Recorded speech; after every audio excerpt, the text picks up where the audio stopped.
প্রস্তুতি নিতেছো, আমার সাথে যুদ্ধ করার জন্য রেডি হও, খবর আছে। ভাইরা আমার, বন্ধুরা আমার, এই জন্য সুদ হলো এত বড় একটা নিকৃষ্ট কাজ। ফেরাউন আল্লাহর সাথে, নমরুদ আল্লাহর সাথে যুদ্ধ করতে চাইছিল, মনে আছে না? ইব্রাহিম আলাইহিস সালামের সাথে তখন যায় এগেনস্টে কাজ করছে, বিরুদ্ধে কাজ করছে। নমরুদ সে চাইছিল যে আল্লাহকে হত্যা করে ফেলবে। নাউজুবিল্লাহ। অনেক বড় ঘটনা, ওদিকে আমি যাব না। তা আল্লাহর সাথে যদি কেউ যুদ্ধ করতে চায়, জিতবে না হারবে? আল্লাহ কইছে ঠিক আছে, ও যুদ্ধ করতে চায়, ইব্রাহিম নবী তাকে বলো রেডি হইতে। সে রেডি হয়েছে বিশাল বাহিনী লইয়া।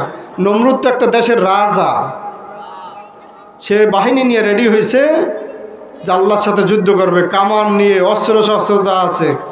আল্লাহ সেই রকম ছোট্টখাট্ট কিছু কাফেরদেরকে মারার জন্য আমি আল্লাহ যদি ফেরেশতা পাঠাই, ফেরেশতাদের অপমান হয়। অতএব যত প্রাণী আছো এর মধ্যে সবচেয়ে ছোট্ট প্রাণী কে আছো? মশা বলল আমরা আছি, আল্লাহ যুদ্ধ করব। কারা যুদ্ধ করবে?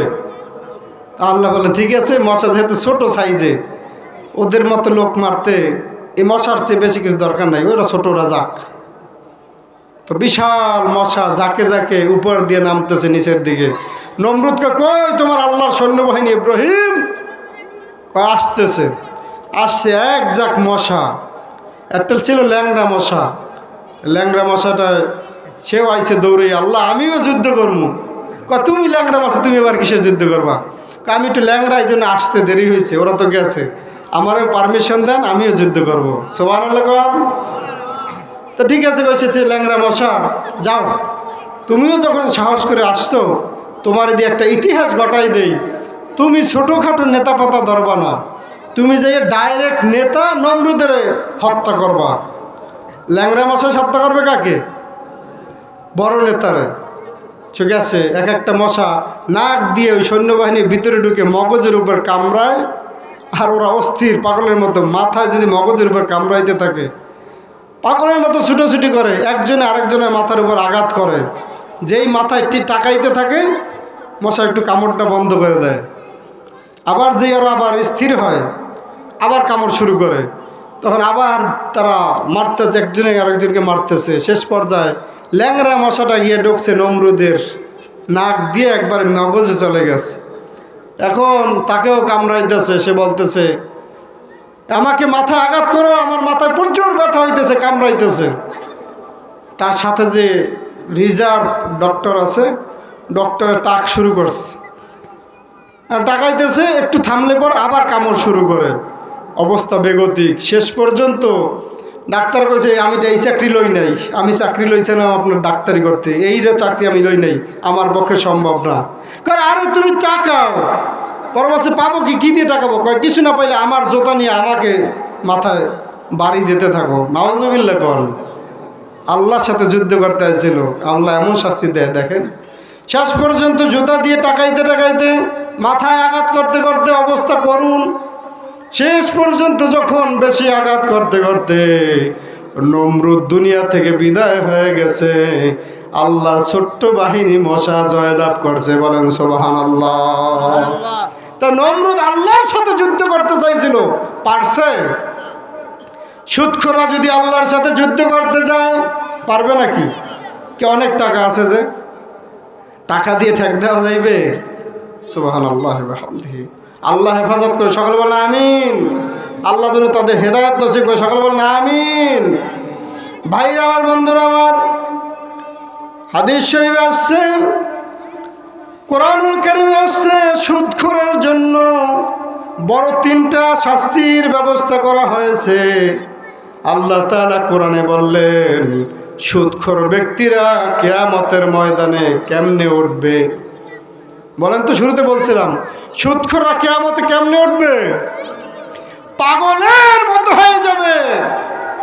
জিনে আশ্রয় নিলে, শয়তান আশ্রয় নিলে যেমন পাগল হয়ে যায়, জিনদেরকে কিয়ামতের ময়দানে এইরকম পাগল বানাই ওঠানো হবে। সমস্ত মানুষগুলো দেখে চিনে ফেলবে এ তো আর কেউ নয়, এ তো সেই দুনিয়ার সুদখোর। যারা আজকে পাগলামি করতেছে হাসরের ময়দানে, তারা আজকে বড় সুদখোর।